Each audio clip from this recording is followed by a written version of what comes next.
আমাৰ এই মঞ্চৰ বাকৰি তেখেতৰ নৃত্য পৰিৱেশন কৰিলে আকাংক্ষাৰ কাৰণে এটি হাত চাপৰি তাই খুব ভাল বিহু নাচাই নহয় তাই সত্ৰীয়া কৃষ্ণ নৃত্য নাচে আৰু মই জনাইছোঁ আপোনালোকক ডুবাইত অনুষ্ঠিত প্ৰতিযোগিতাত তেখেতে বিজয়ীৰ খিতাপ অৰ্জন কৰিবলৈ সক্ষম হৈছে গতিকে পুনৰবাৰ ধন্যবাদ জ্ঞাপন কৰিছোঁ আৰু এইখিনিতে মই সকলোকে ৰ'বলৈ অনুৰোধ জনাইছোঁ কাৰণ নিশিতা গোস্বামী বা আমাৰ মাজত আছে আৰু বিহু ননচাকে এৰি দিম জানো হা শুনাই নাই ল'ৰাখিনি একো মাতৰ জোৰে নাই নে কি খুব গুৰুত্বপূৰ্ণ ব্যক্তি জয়ন্ত খাউন হয়নে মই জয়ন্তক মাতিব পাৰোঁনে এফালে আমাৰ ডেকাসকলো আছে ৰাতুলহঁতো আছে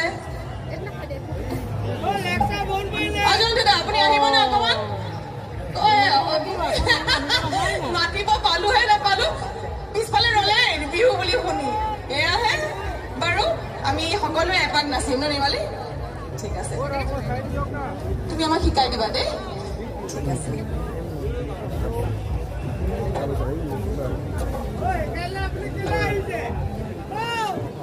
এতিয়াও শুনা নাই ইমান কিয় ঠাণ্ডা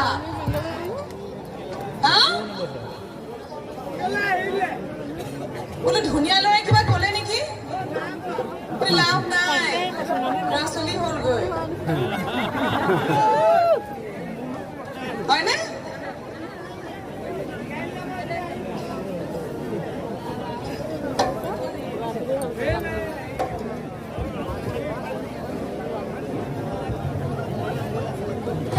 দেহিয়া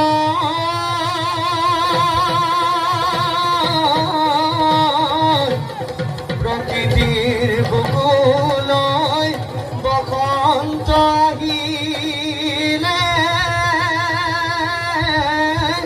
কলি কেতেকিয়ে লগালে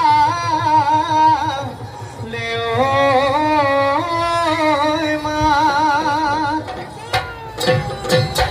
সহায়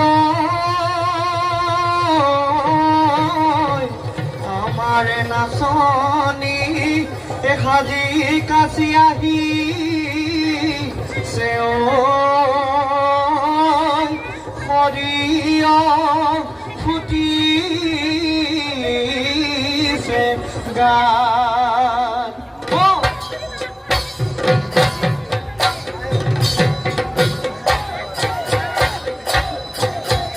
বাঢ়িছো তাল কাৰয়ে জানৈ উঠি ধন পুৱাতে জানৈ ময়ো যাওঁ হানলৈ কান্ধতে অনাঙলতি কান্ধতে অনাঙলতি লাজুকী চাৱনীয়ে জানৈ মিচিকি হাঁহিতে জানৈ নাপাওঁ ভাত বিগুনি বেমাই কিনো কথা পেলাওঁ কিনো কথা পেলাওঁ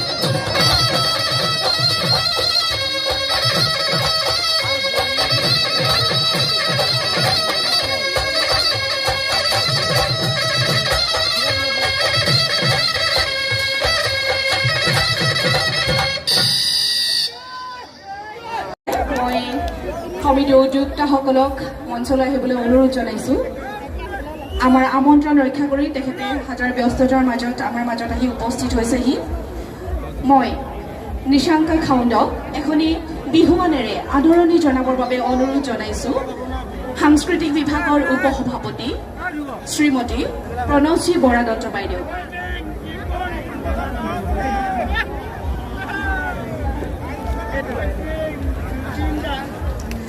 লগতে অসমীয়াৰ মান এখনি শৰাইৰে তেখেতক সম্বৰ্ধনা জ্ঞাপন কৰিবৰ বাবে মই অনুৰোধ জনাইছোঁ কেন্দ্ৰীয় ৰঙালী উৎসৱৰ কাৰ্যকৰী সভাপতি শ্ৰদ্ধাৰ হিৰণ্য দত্ত ডাঙৰীয়াক।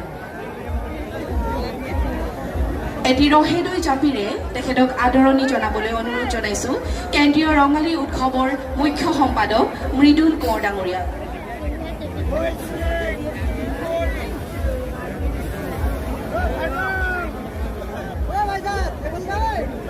এখনি সম্বৰ্ধনা পত্ৰ জ্ঞাপন কৰিবৰ বাবে মই অনুৰোধ জনাইছোঁ। আমি আমাৰ কলিৰ নামটো ফেমাছ হৈ গ'ল ন? এতিয়া আৰু এজনী আছে গোলাপী, অলপ পিছত আহিব। এজনী আছে চেনিমাই, এজনী গোলাপী, এজনী কলি। তাৰ আচল নামটো শতাব্দী। সিদিনা তাইক মানে কিবা ইণ্টাৰভিউ ল'ব আহিছে, কৈছে কলি বাইদেউ তাই নিদিলে আৰু খং উঠিলে গুচি গ'ল। কৈছে জুবিন দাক কলি বুলি মাতে, সেইকাৰণে কলি বাইদেউ বুলি মাতিছোঁ। তাৰো কি ভুল বাৰু? শতাব্দী নামটো কৰি দিছোঁ, এনেই কলি আৰু। এইখিনিতে আমি আমাৰ মৰমৰ শিল্পীগৰাকীক সম্বৰ্ধনা জ্ঞাপন কৰিবলৈ আগবাঢ়িছোঁ।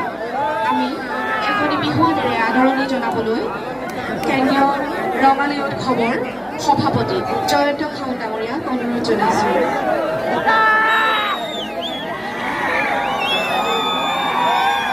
জয়ন্ত গ'ল ক'ত পলাল? জয়ন্ত খাউণ্ড ডাঙৰীয়াক মই অনুৰোধ জনাইছোঁ মঞ্চলৈ আহিবলৈ।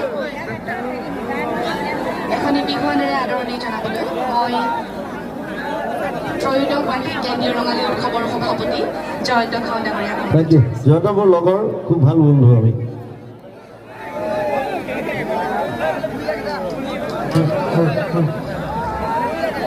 আৰু এখনি বিহুৱানেৰে আদৰণি জনাব লুলু বৰুৱা ডাঙৰীয়াক মই মঞ্চলৈ আহিবলৈ অনুৰোধ জনাইছোঁ।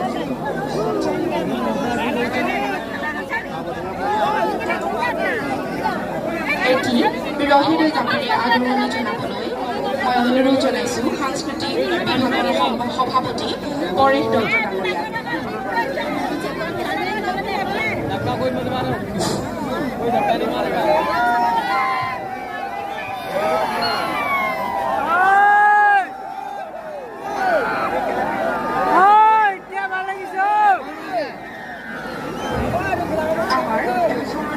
প্ৰদান কৰিবৰ বাবে অনুৰোধ জনাইছোঁ হিৰণ্য দত্ত ডাঙৰীয়াক। মই তেখেতকো মঞ্চলৈ আহিবলৈ অনুৰোধ জনাইছোঁ। আমাৰ স্মৃতিগ্ৰন্থ গহনা স্মাৰক প্ৰদান কৰিবলৈ মই অনুৰোধ জনাইছোঁ মৃদুল কোঁৱৰ ডাঙৰীয়াক।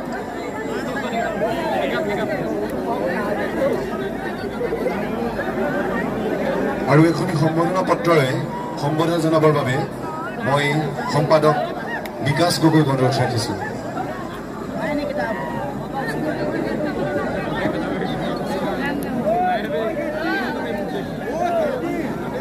ৰাইজৰে হাত চাপৰি লাগে।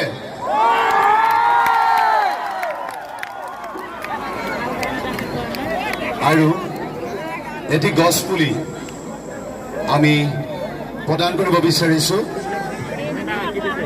আৰু উক্ত গছ পুলিটো প্ৰদান কৰিব সবিতা দত্ত বাইদেউ।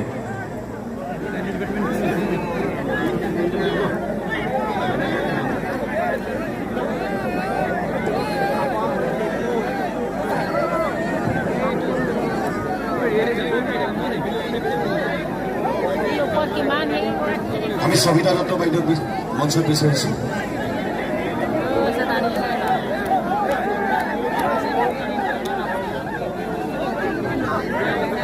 এয়া এটি গছ পুলি প্ৰদান কৰিছে মৰমৰ সবিতা দত্ত বাইদেউ। আৰু জুবিনদাক তেখেতৰ গীতৰ পৰা আগবঢ়াই নিবলৈ আমি অনুৰোধ ৰাখিলোঁ।